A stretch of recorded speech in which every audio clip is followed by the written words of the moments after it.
Welcome to Around Town. I'm Councilman Tim Brown. Today we're at the beach in San Clemente to talk about eroding sand and what is being done to replenish our sand loss so we can maintain this pristine resource for the 2.5 million people, residents and tourists, who visit our beaches every year. Healthy beaches mean more recreational opportunities for our residents. And while beaches also serve as a key driver in our economy in our city, it is important to keep the sand on our beaches for all of the benefits, both environmental and for recreational opportunity. Beach nourishment, also known as sand replenishment, is the practice of adding large quantities of sand or sediment to our beaches to combat erosion and increase beach width. Sand replenishment is not a long-term solution, since eventually the waves and storms will erode away all the additional sand and nourishment will have to be repeated. I'm standing here with Assistant City Engineer Tom Bonnigan. He's joining us to provide a little more information about sand replenishment and what is being done to restore this precious resource on our beaches. Tom, good morning, how are you? Great, it's a great, beautiful day in San Clemente. Yeah, well, we want to know here, and most residents want to know, what exactly is being done, who are the agencies involved, what are the costs, some of the benefits, some of the things that we could look in terms of timing. And so I'm going to ask you a few questions about that today, if that's okay. That's absolutely great. Okay, great. So tell us a little bit about the agencies involved and when authorization is needed. So the main agency that the city is working with is the U.S. Army Corps of Engineers, because they have a program specifically designed to help local communities with beach erosion like we're experiencing here. Okay.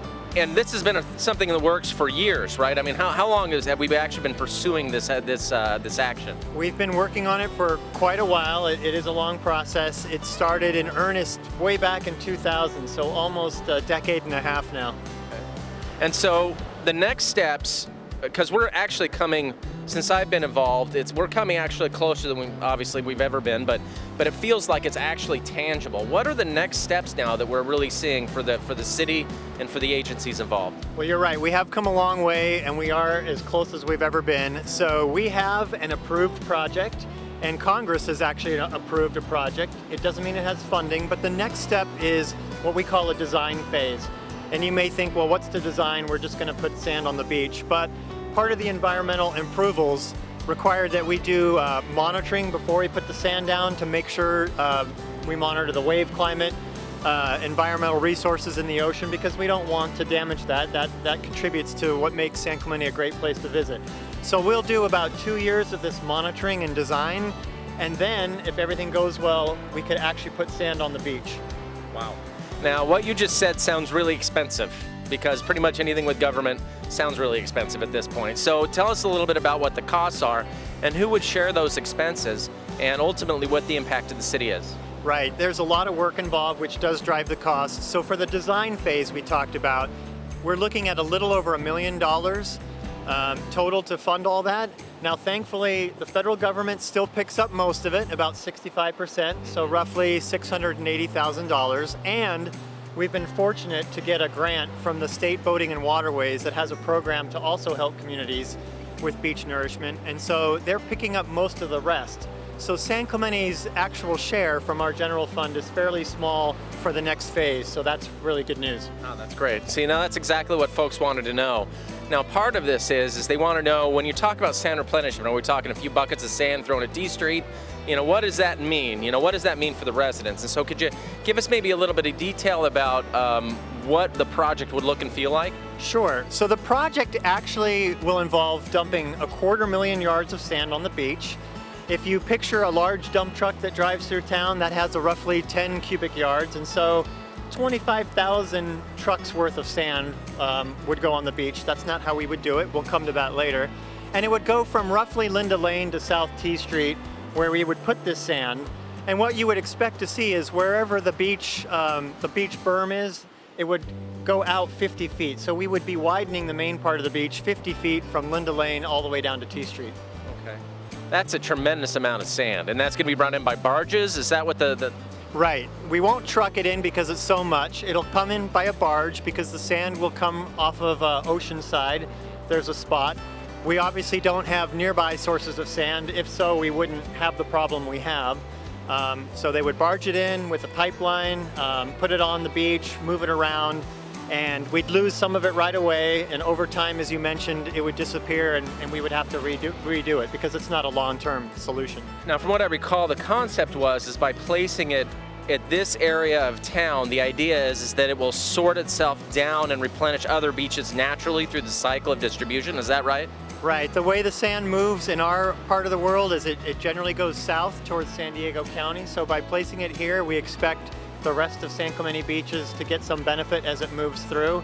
And the reason that it's being placed here also is for the federal government to want to help us, there has to be some economic benefits, and this is the way, and this is the location that drives more benefits. So we actually get more benefits in terms of economic benefits and impacts than it actually costs to do the project.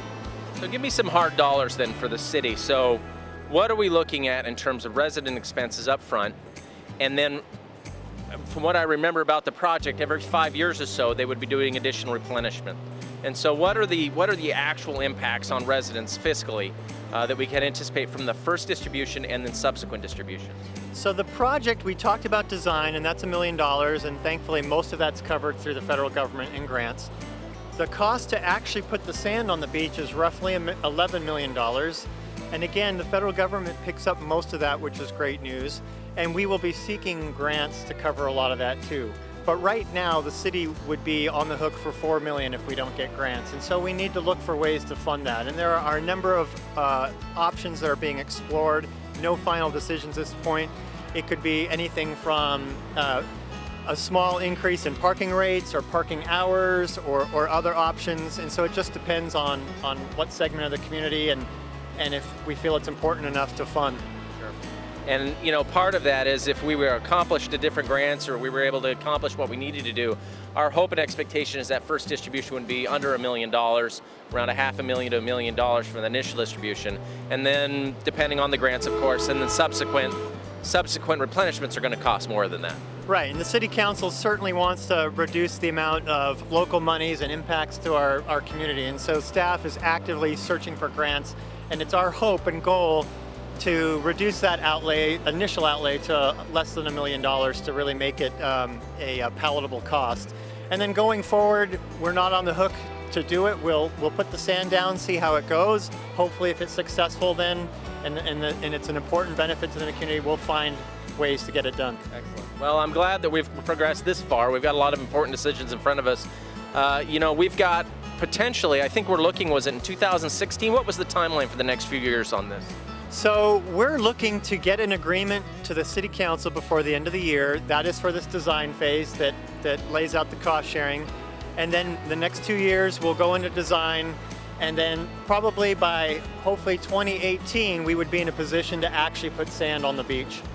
So whenever we talk about sand replenishment in San Clemente, a few questions always crop up. And so Tom and I have moved up here to the top of the berm to answer a few of those questions and see if we can perhaps add a little more context to what a sand replenishment project would be. So Tom, inevitably when we talk about sand replenishment in San Clemente, people look to the lessons of the past and history. And we had a sand replenishment project in town, many don't know that, in the North Beach area.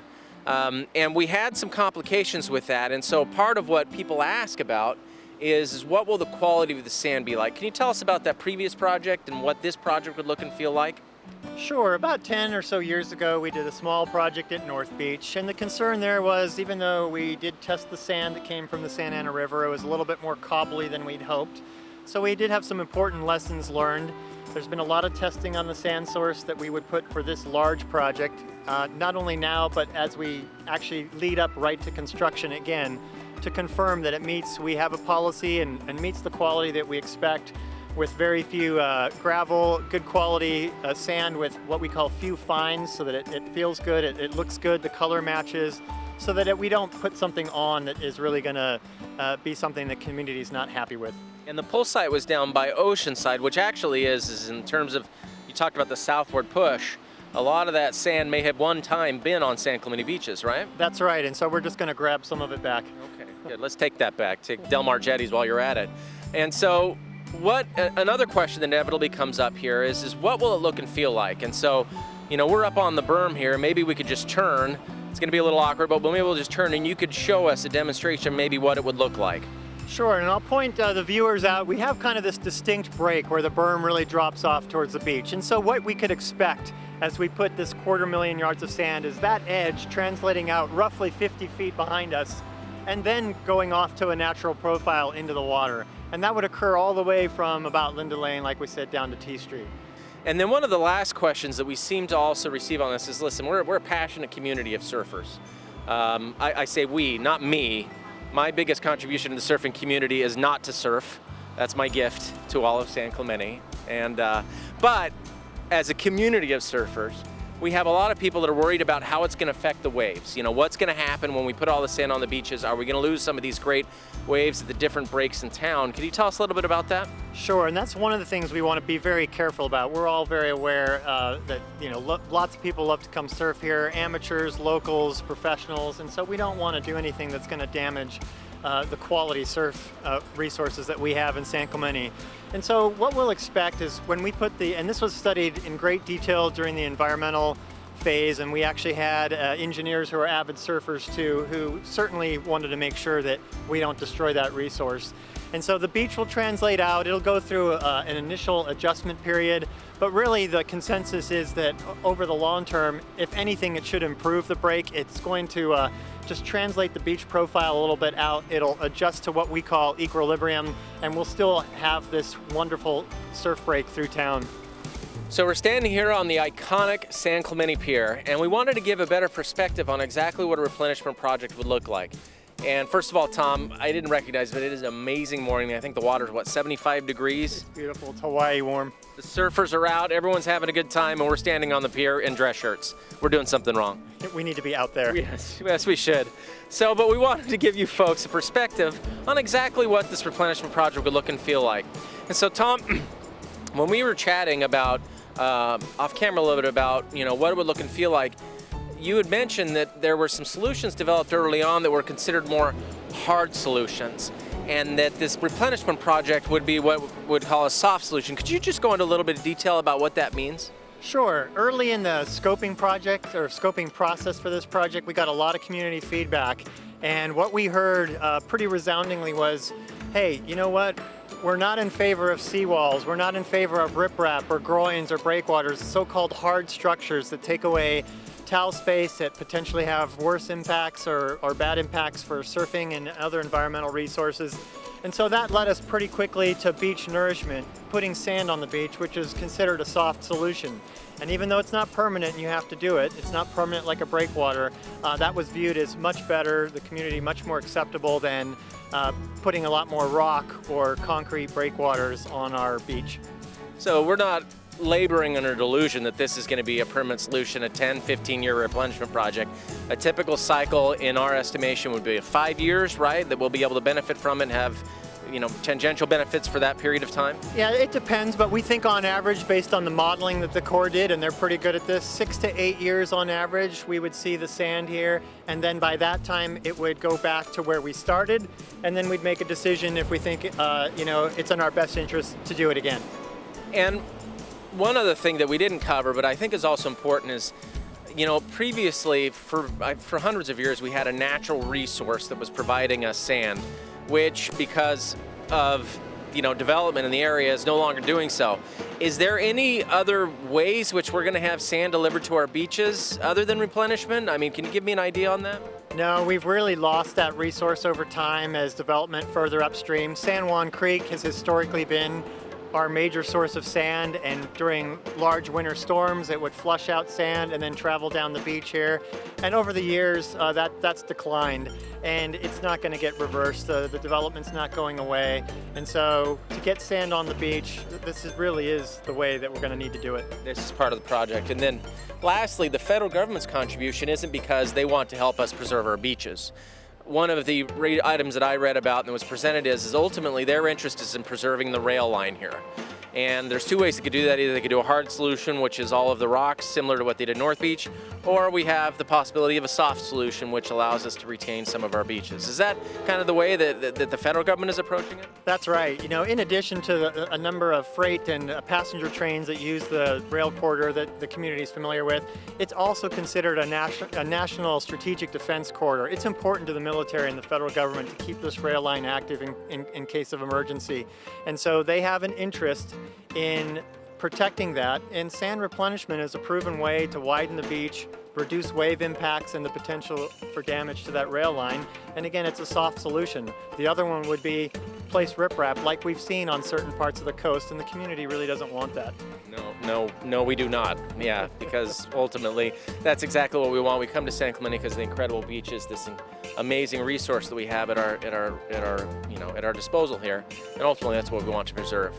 So for the benefit of the watchers, the viewers at home, why don't you show us exactly where the sand would be? I mean, just looking out behind you here, show us exactly where the sand would start, and then give us an idea of how far it would go down the beach, okay? Sure, so remember we talked it would start a little bit around Linda Lane. So as I point back to my right here, you can see roughly just north of the Corridor Lane restroom, which is the building to the north of our marine safety building, and you can see where the riprap starts. About there is where we would start placing sand, and then working our way all the way down to South T Street.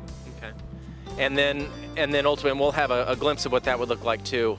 And then it was about a 50-foot addition there, and then we would expect over time that would normalize just like the current beach is, except it would just have more of it. Exactly. 50 feet would be the initial one, then it gets to an equilibrium, and then over time we'll gradually start losing it and have to make a decision once we get back to the starting point. Do we do it again? Excellent. Ultimately, we have some decisions in front of us. This is a project that has been in development for a long time, and we have in the next few years some important decisions to make, but ultimately I can't tell you how much we appreciate the good work by staff in the city and all those who contributed to this to ensure that we have a project that, if it does fit what we want and we do want to move forward, that ultimately it might help us keep what we love best about San Clemente, and that's our beaches. So Tom, thanks for joining today. Appreciate your time, and hope you get out there and enjoy the surf. Absolutely. Thanks for joining us today to learn a little bit more about sand replenishment in San Clemente. Ultimately, we hope to preserve this natural resource for future generations. And it's such an important thing to us, both economically, culturally, and spiritually.